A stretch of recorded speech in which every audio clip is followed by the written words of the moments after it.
Alamin naman natin ang mga plano at mahalagang programa para sa DENR kasama si Department of Environment and Natural Resources Secretary Juan Miguel Cuna. Secretary Cuna, magandang tanghali po. Welcome po sa Bagong Pilipinas ngayon and thank you for joining us. Magandang tanghali, Joshua, at kay Director Cheryl at sa lahat ng taga-subaybay po ninyo. Isang makalikasang tanghali po sa ating lahat. Well, Secretary, simulan po natin sa inyo pong pagupo bilang bagong kalihim ng DENR. Ano po ang malinaw na marching orders sa inyo ni Pangulong Ferdinand R. Marcos Jr. pagdating po sa pamamahala ng ahensya, lalo na sa usapin ng lupa, tubig at environmental protection? Maraming salamat sa tanong mo, Joshua. Ang kabilin-bilinan ng ating Pangulo, unang-una ay mapabilis po ang ating mga proseso sa aming kagawaran. Alam niyo po, marami pong mga issuances na ating mga mamamayan ay kailangan nila sa aming tanggapan. At ang bilin ng Pangulo, siguraduhin natin yung proseso mas mabilis, mapadali natin ang buhay ng mga tao, lalong-lalo na po sa panahon na ngayon na alam natin may krisis po tayo sa Middle East. Secretary, paano naman po ninyo babalansehin ang environmental protection at ang pangangailangan na mapabilis ang economic development, lalo na po sa mga proyekto tulad ng infrastructure at turismo? May tinatawag po tayo na term na sustainable development. Ang ibig sabihin po nito ay kinikilala natin na para magkaroon ng development, marami pong mga proyekto na talagang magkakaroon ng ating bansa. Pero kinakailangan ang proseso dito sa pagtayo nitong mga proyektong to, titignan po natin na ang ating kapaligiran ay hindi na sa sakripisyo. Merong pong isang batas sa PD 1586. Ito po ang Environmental Impact Statement System. Sa ilalim po nitong batas, kumukuha po ang mga nais magkaroon ng proyekto ng Environmental Compliance Certificate. Itong ECC po kung tawagin, ang kanyang pakay po ay based po dun sa project description at mga scoping na gagawin. Ano po ang mga maaaring maging impact nito sa environment at sa mga komunidad dun sa site ng proyektong binabalak. At dito po, magsasubmit po ng study ang proponent ng proyekto at pag-aaralan ng isang review committee yan na binubuo po ng hindi lamang ng DENR, iba't ibang eksperto, depende po kung anong klaseng proyekto ang itatayo, at titignan kung anong mga posibleng maging impact nitong proyektong to at magkakaroon po ng identification ng mga tinatawag nating mitigating measures para po malesen natin yung impact sa environment at sa mga komunidad. Okay. Speaking of lessening the impact, Secretary, sa harap naman po ng mga nakaraang environmental incidents na sumubok sa sistema ng ahensya, paano po ninyo titiyakin na mas magiging handa ang DENR sa pagresponde at pag-iwas sa mga ganitong sitwasyon? Naging policy na po ng aming kagawaran sa matagal na panahon dahil kinikilala natin na hindi po kaya ng ahensya lamang namin ang environmental protection. Talagang sinubukan namin mag-collaborate sa iba't ibang sektor. Una-una po ang mga pamahalang lokal. Mahalaga po ang kanilang bahagi sa environmental protection. So even in monitoring, kailangan namin ng tulong ng LGU. Ang mga members of civil society po, mga NGOs, matagal na po kaming nakikipag-usap rin, nakikipag-ugnayan sa kanila. At sila naman po ay matatawag natin mga experts in their own right. At nakakatulong po sila sa amin in terms of information and education campaigns. Sa ibang usapin naman po, Secretary, marami pa rin pong island barangays ang walang access sa malinis na inuming tubig. Paano po tinutugunan ng DENR ang problemang ito sa pamamagitan po ng water filtration program? Napakagandang tanong ninyo, Director Cheryl. Isa sa mga bilin ng ating Pangulo, ang unahin natin sa ating mga programa at proyekto, yung mga tinatawag po nating pinaka-underserved at mahirap puntahan ng mga komunidad.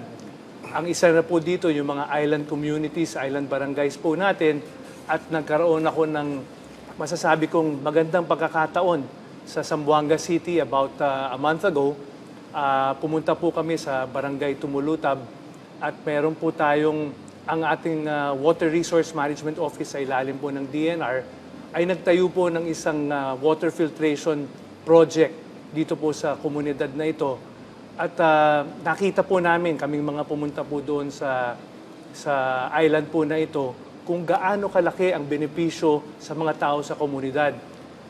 Dati-rati po, ang tanging pinagkukuhanan nila ng tubig ay isang deep well po doon sa kanilang island.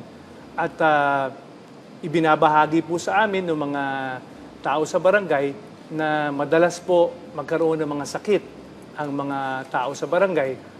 Pagka meron po sila mga sobrang panggastos, tumatawid po sila sa mainland na usually humigit kumulang mga 2 oras po para tumawid gamit ang bangka.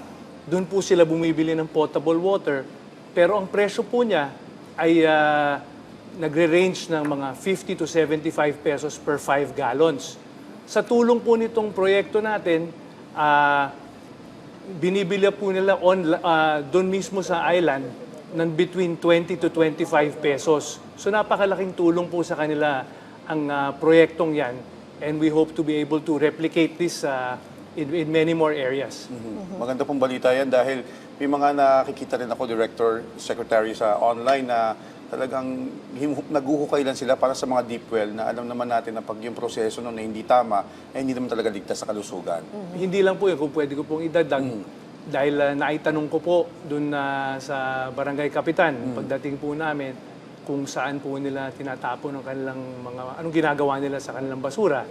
At ang initial na sagot po niya ay ibinabaon na lang sa lupa doon sa island. I mean, given yung sitwasyon po nila, naisip siguro nila yun ang pinaka-practical. Pero ang sabi ko sa kanila, sa ganitong pamamaraan, ay ba lalo pang makontaminate yung kanilang water source na kinukuhanan doon. E nagkataon po, kasabay ko po na bumisita sa island ang Regional Director ng Environmental Management Bureau ng Region 9. At sinabi ko po sa kanya, magdala ng team doon on another day para mapag-aralan kung paano ang pinakamagandang gawin po sa basura doon sa island. Dahil nakita ko po, napakarami nilang mga coconut trees doon. So sabi ko, anong ginagawa nila sa mga coconut husk? And ang sagot po sa akin, sinusunog rin po nila. Alam mo na po natin, maraming paggagamitan ng mga coconut husk. Marami naghahanap ng supply. So may mga kilala po yung regional director. Sabi ko, dapat kausapin mo yung mga taga rito at yung mga naghahanap ng supply para po makatulong sa kanila. Baka medyo kumita pa sila ng konti. Well, that's good to hear, Secretary. At para naman po sa target na expansion sa 2026 na aabot sa 59 na bagong sites at higit 60,000 o 60,000 mga benepisyaryo, ano po ang plano ng DENR para mas mapalawak pa ito, lalo na sa tulong ng private sector partners? Well, unang-una, ito pong ginagawa namin, itong mga unang proyekto.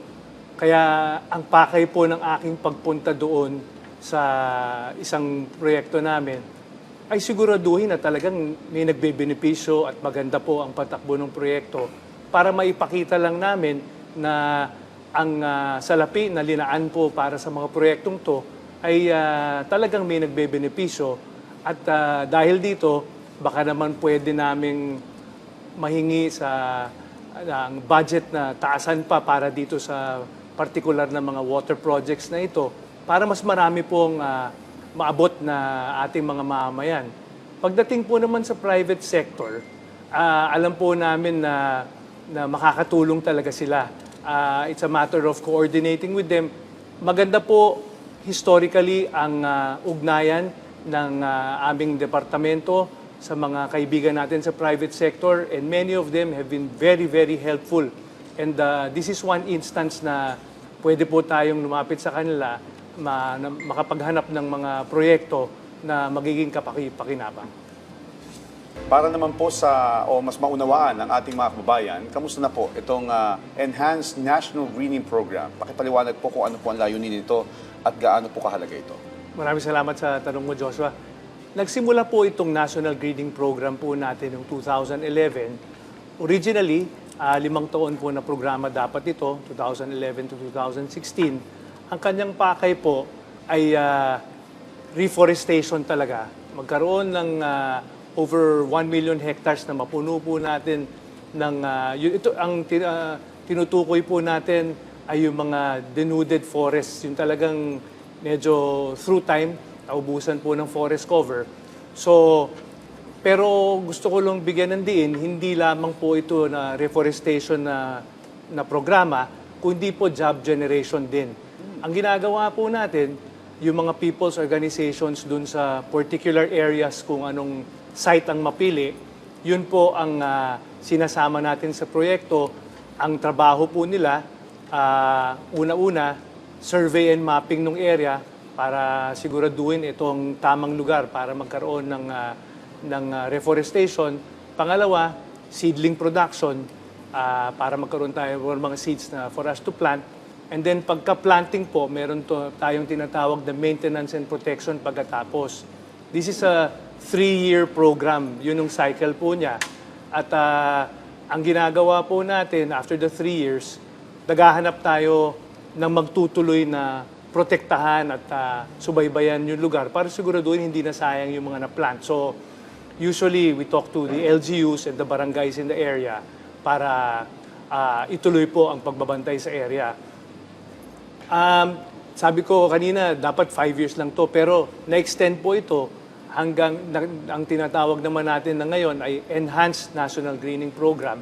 So the program will end in 2028. So tuloy-tuloy po ang ginagawa po natin.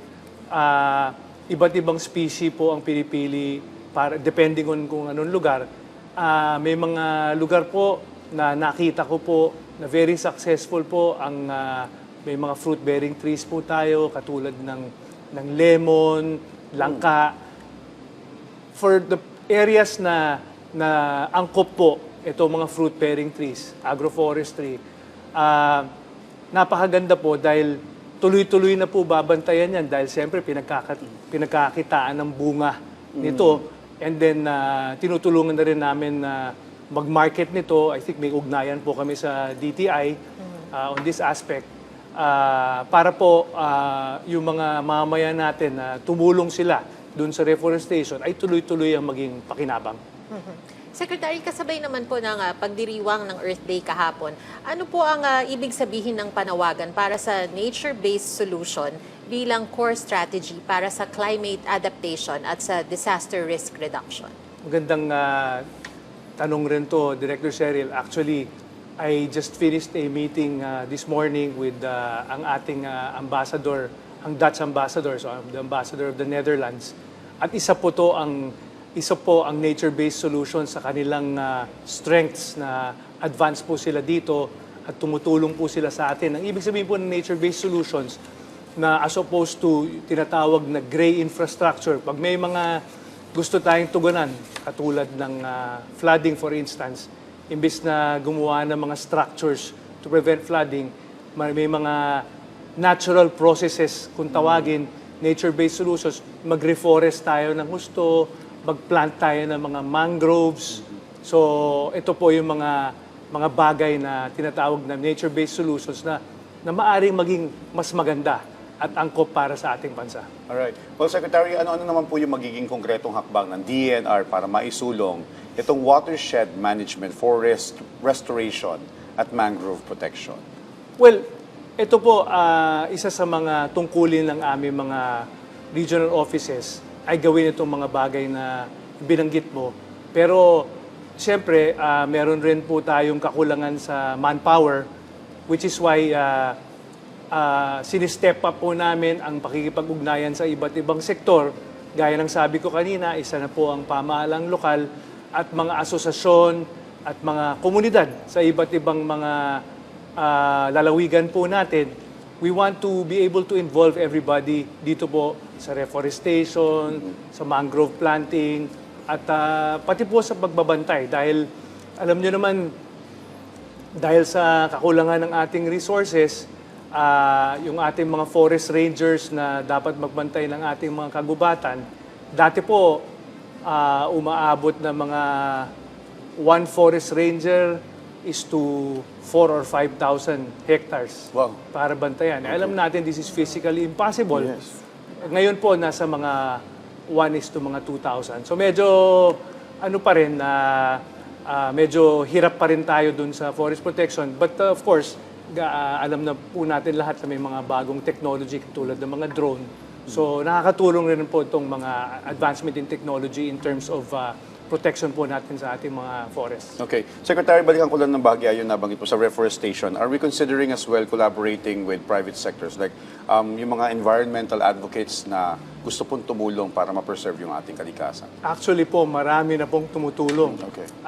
sa atin on many of our mandates. Pero in particular, itong sa reforestation po, meron po tayong 10 million trees program. Nag-umpisa po ito actually a couple of years ago, 5 million trees lang. Kaya lang dun sa launching ng event po natin ay sa commitment pa lang ng private sector, lampas-lampas na po. So ginawa na namin 10 million dahil dahil sa mga commitment po nitong mga kaibigan natin sa pribadong sektor, and we are very, very grateful. Secretary, ano naman po yung mga hakbang na gagawin ng DENR pagdating po sa pagpapaigting ng Extended Producer Responsibility Framework para makatulong sa pagbawas po ng plastic leakage at sa recycling system sa bansa? Well, kasama na rin po dito ang pakikipag-ugnayan namin sa private sector. Very helpful po ang maraming kaibigan natin sa private sector dito. Itong Extended Producer Responsibility po, Act na pinasa po noong 2022. Ang pakay po niya, or actually yung pinaka-meat nung batas, ay siguraduhin na lahat ng mga nagpo-produce po ng plastic packaging ay i-recover po nila ito. So magsasubmit po sila yearly kung ano ang kanilang, they will submit a report kung gaano karami ang volume na kanilang produce. Tapos may graduating percentage po yearly from 2023 hanggang 2028 kung ilan ang kailangan nila recover. So 20, 40%, and then 50, 60, 70 hanggang 80 po in 2028. So tingin namin malaki na ang may tutulong nito sa pagbabawas ng plastic in circulation because mandatory po ang obligasyon itong mga obliged enterprises kung tawagin para ma-recover yung mga kanilang plastic production. At medyo hefty po ang ating mga penalties dito ayon sa batas. 5 million pesos for the first offense, 10 million pesos for the second offense, and for the third offense, 15 million pesos po. Pero kaakibat po nito ay ang pag-cancel ng business permit. So nakikita po namin na itong mga obliged enterprises gagawa ng hakbang yan para ma-implement yung law at yung kanilang obligasyon ay magawa po nila. Ang isa sa mga bagay na ginagawa po namin ay gumawa ng mga sistema para ma-integrate din natin ang ating mga kababayan, lalo na yung informal waste sector. Diba? Yung siyempre, yung mga nagtatrabaho sa ating mga landfill at mga junkyard, kung paano sila makakapasok sa programang ito dahil since obligado naman ng mga kumpanya na i-recover to, gawin na rin nating paraan para magkaroon ng trabaho at kita itong ating mga mamamayan. No. Well, magandang balita yun, Sec, kasi nagkaroon na may ngipin yung ating batas pagdating sa mga producers and manufacturers ng plastic. Pero in terms po sa usapin naman sa mga communities, we all know na shared responsibility po pagdating sa waste management. Paano po hinihikayat ng DENR na makiisa? Nakikipag-ugnayan po kami sa mga pamahalaang lokal. Unang-una, meron tayo sa ilalim ng RA 9003 or the National Ecological Solid Waste Management Act na mandatorily dapat meron pong MRF or Materials Recovery Facility ang ating mga lahat ng barangay or at least a cluster of barangays. Although hindi pa po nakakamit na lahat ng 42,000 plus barangays ay meron, maraming meron na. Pero because of the Extended Producer Responsibility Act, lalo nang nagkakadahilan na magamit ng gusto itong mga MRF dahil dito itatabi ang mga plastics na kailangan ma-recover. May pupuntahan yan at may bibilin yan para for them to be able to fulfill their obligations under the law. So itong mga MRF na to, we want the barangays to make full and good use of these MRFs. Itong MRF na ito ay dapat dito dinadala yung mga bagay na pwedeng i-reuse, pwedeng i-recycle. Yung iba na mas advanced, may lugar pa sila na para for composting po ng mga ating mga food waste. At, Alright, Secretary, mensahe nyo na lang po sa ating mga kababayan na nakatutok po sa atin ngayon. ang mensahe ko po sa lahat, pagdating po sa environmental protection, palagay ko maliwanag na maliwanag, hindi po kaya ng pamahalaan mag-isa. Kailangan natin ng tulong ng lahat ng sektor, mga pribadong sektor, ang civil society at mga pangkaraniwang mga mamamayan. Makakatulong po kayo ng malaki sa tamang pagtapon ng basura, sa pagko-conserve natin ng tubig at saka ng kuryente, lalong-lalo na po itong panahon na napakainit po ng mga araw na ito. Alright, maraming salamat po sa inyong oras. DENR Secretary Juan Miguel Cuna. Thank you very much, Director Sir. Thank you, Secretary. Thank you.